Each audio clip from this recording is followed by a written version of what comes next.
Hi, this is Steven. Thanks for having me out. So, when waterproof solutions get asked out to a property, it's usually because they want to get some information on what's going on with the house. So, this house is unique in the sense that it's in its 80s and it's still doing very well. Has a very nice steel spine as well as steel posts in the middle of it instead of wood for the time. Very good. The floor joists all sit on the stones. And this is a fieldstone foundation with typo mortar in between. So sometimes when the house has issues upstairs, the foundation will get blamed for it. What you want to do is make sure that you check any of your little areas. And I mean, these are looking really good where the floor joists sit on the concrete, because the two don't go together sometimes over time, especially if they've been affected by water. Water in these homes are real important that you deal with it, because having it pent up next to the building, these stones have a tendency to want to weep in between them. And after the building had been cleaned up and painted, we can see now the evidence of where it's wanting to do this. And this is where the M word can come into play. And we don't need any of that happening. This is wet now to the touch. And the idea, I understand, was to, like, let's waterproof this. Let's buy this product and let's apply it and let's just do our best. Well, they lied to you. Period.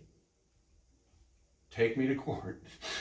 If you're going to do something with gusto and real, to where it has no perm rating to it, no air is going to go through it, no water is going to go through it, you do it on the right side, the positive side, not the negative side of a stone foundation.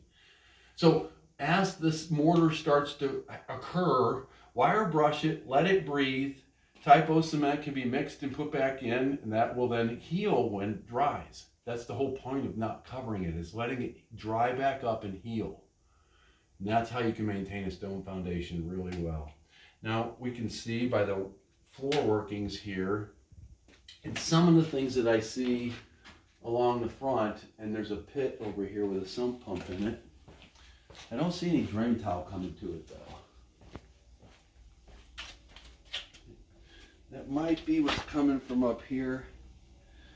But at any rate, I can understand that we have a radon system, but we have to be able to put a cove plate in with a fabric so that we can accept water from the perimeter, or we're going to continue to take water in.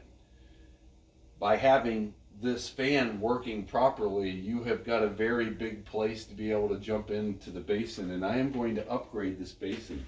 This basin is not really correct.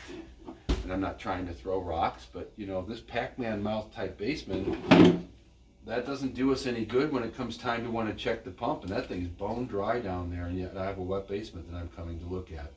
And this silicone all around the top of here, that's the effort to hold the radon in so it can be pumped out. And there's a GFI outlet. I would change that immediately because they're too sensitive. So these are just things to be good stewards of the property, whether that they are regarded as legal or not. We just need to be smart people and do what's smart so that you don't have issues. So switching that outlet out is number one. We're going to propose to put a system in this basement that's going to work and have proper collection about it. And what's improper about it is putting a fabric in that trench that really does the first line of defense against all the garbage and debris that can get to the system, and it's not done. House after house, I pull them open, and the reason it is the pipe that got put in was contaminated by everything in it and around it. That's why you have a lot of these guys pitching the patented process and we have this pipe and we have that pipe, because they find them clogged. As my knees give up, they find them clogged because they weren't filtered before the water got to it. So filter, then use river rock, not clean rock.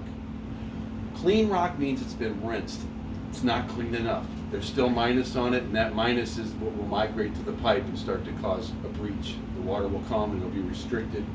It's kind of like putting screens in a gutter. It seems like a good idea until the screen's filled up with garbage and the water's jumped in the gutter.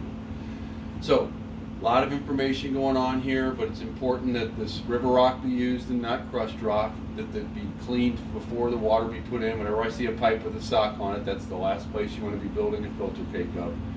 Right at your last line of defense, getting to the heart. So look at this as adding a system to the property that it didn't have installed properly, if there is one, and now you'll have that. Radon system should work supremely better. I don't know what the switch is to. I would make sure that if it's to this pump area that it's, I don't want to switch on that. So another thing to look at while we're looking at this, and that's what I'm here as to be your advocate. So again, this is Steven with Waterproof Solutions. There'll be some stills and pictures from the outside. I do want to make a note as we walked up that the planters on the front of the place really hold a lot of water. And as they're starting to decay and move forward, you might think about, I like the idea of how things pitch away. So lower it a little bit, have your landscaping cascade down, something with some liriope or something that kind of takes over, but yet you won't have to keep cutting it and I don't know, there's a lot of things that could be done without spending money, but my point would be try not to harvest a bunch of water. 500 gallons is 4,170 pounds. You just don't need that kind of aggravation right on the front of the house. So we appreciate the opportunity. This is Steve.